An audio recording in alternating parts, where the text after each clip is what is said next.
Ladies and gentlemen, welcome back to the analysis of YOLENO TV. I hope you well from wherever you're watching this channel. Now, I was going through some news brief in NTV, and then I stumbled upon a story regarding this meeting of Uhuru Muigai Kenyatta and William Ruto that took place at Ishaweri. Now, you all remember that on Monday, Tuesday, the internet was abuzz with the news that Ruto had driven himself to Ishaweri. Thank you, my friend. Thank you. Asante sana. Asante. Thank you for nyama. Karibu sana bwana.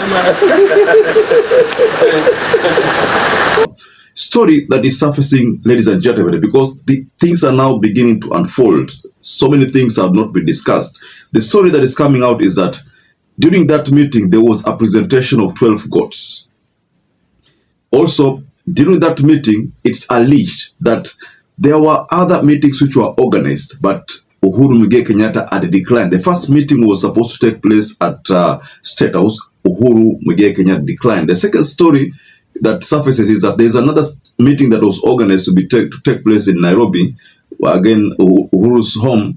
Again, Uhuru declined. So Uhuru requested that if Ruto wants to see him or meet him or talk to him, it has to be kule Ishaweri. Remember during campaigns, Ruto told Uhuru that angempeleka Ishaweri. So this was symbolic in a way, because if Uhuru was trying to send a message to William Ruto that you remember you took me to Ishaweri, that is where you can meet me. So this is the story that is coming out, ladies and gentlemen. So before we get further on this analysis, ladies and gentlemen, please take 1 second, go below there and like this video. It's so important, by the way, because that is the only way YouTube shares our content. Also, if you are not subscribed, please take your time and subscribe to this channel.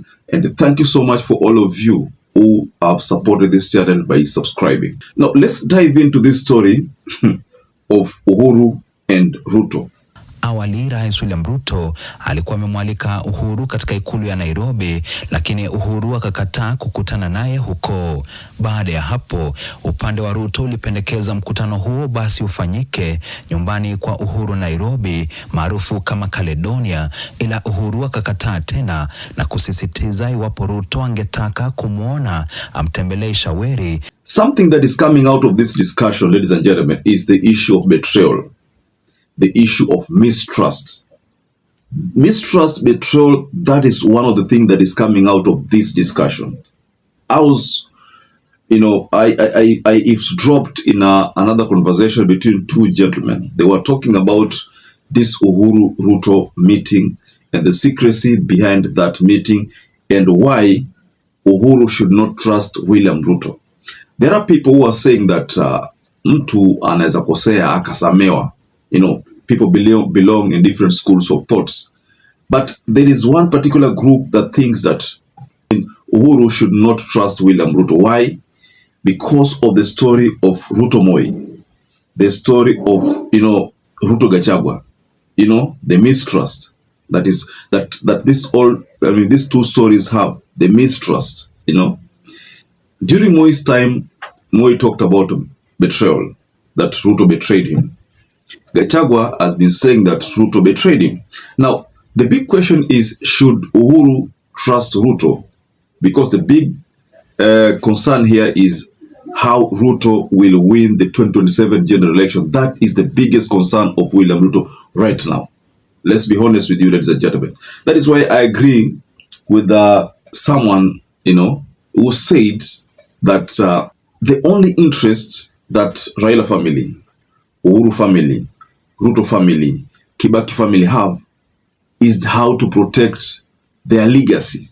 Let me be honest with you, even on the national TV, that the families of Uhuru, the families of Raila, and now Ruto don't care about Kenyans. They care about themselves. They care about their legacy. They care about their prosperity. They care about themselves. The biggest reason why Ruto had to go for Uhuru Muigai Kenyatta is because of the pressure that he's now feeling on the ground. His home counties, everywhere. He doesn't trust the voters anymore. He doesn't trust that people will even vote for him. Of course, if you look at the complaints all over, ni kama Ruto alishaharibu, and the only thing for him, I mean, based on his calculations, is trying to reach out to Uhuru, trying to reach out to Raila, trying to reach out to any other person who can actually help him, build his legacy. That is the biggest concern now, ladies and gentlemen, the concern of William Samoei Ruto. The country is united. We have not heard that Kenyan citizens have got any challenges with each other. Kalonzo Musyoka needs Uhuru Muigai Kenyatta to be able to, finance the campaigns and the like. If Uhuru Muigai Kenyatta and William Ruto decide to have some political truce, then most likely Uhuru Muigai Kenyatta will advise Kalonzo Musyoka against vying for presidency in 2027, maybe because of some promissory about a 2032 arrangement. That can also take place. I'm trying to imagine that Uhuru knows very well that he cannot trust William Ruto because he has worked with him. He knows him. I'm trying to imagine that maybe Uhuru atakubali so that some things ifanyike, and then come 2027, I'm advised Kalonzo Musyoka asimame. I'm just trying to imagine that is what can happen. I mean, how is Uhuru going to convince Kenyans to vote for William Ruto after he convinced Kenyans to vote for Raila Amolo Odinga? That is the political dilemma that Uhuru finds himself in. That is why this story that is surfacing about Uhuru declining to pay Ruto a visit in Statehouse surfaced.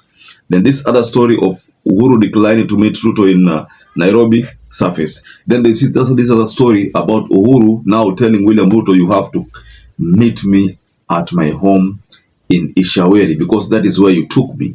Due to campaigns, that is what Ruto said. Nitamregesha Uhuru Ishaweri na Raila Amolo Odinga Bondo.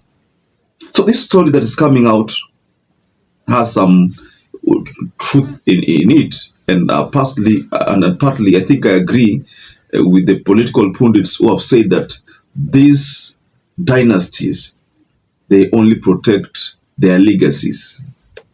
So ladies and gentlemen, just go below in the comment section and you can offer a reaction regarding this development that Uhuru declined to go to Statehouse, Uhuru declined to meet Ruto in Nairobi, and chose to have a meeting in Ishaweri. So perhaps if you watch this video and you've not subscribed, take 1 second and subscribe, like this video. Until you catch up again, stay safe and stay blessed.